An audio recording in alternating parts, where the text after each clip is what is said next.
వారు మనుషులు శ్రేయస్సు కలిగి తమ దినములు గడుపుదురు, ఒక క్షణములోనే పాతాళమునకు దిగిపోదురు. ఇది ఎక్కడుంది? ఒక క్షణం అటండి పాతాళానికి వెళ్ళిపోతాడు. ఒక క్షణం అంటే కనిపించే ఆకాశం ఉంది, అది అంచు అయితే ఆ అంచును దాటితే, ఏమండి ఇందాకే చదివాం, పాలపుంత, సూర్య కుటుంబము పాలపుంత నక్షత్ర మండలంలో ఉంది. పాలపుంత నక్షత్ర మండలంలోని చివరి నక్షత్రానికి అంటే ఈ రోజున్న ఆధునిక టెక్నాలజీలో ఉన్న ఈ రాకెట్ 500 కోట్ల సంవత్సరాలు ప్రయాణం చేయాలి.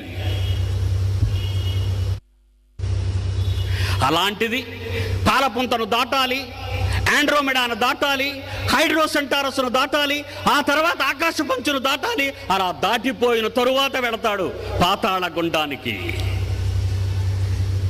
ఎంతసేపుట్లో వెళ్తాడని ఉందండి బైబిల్లో. వారు శ్రేయస్సు కలిగి భూమి మీద తమ దినములు గడుపుదురు, ఒక క్షణములోనే పాతాళమునకు దిగుదురు.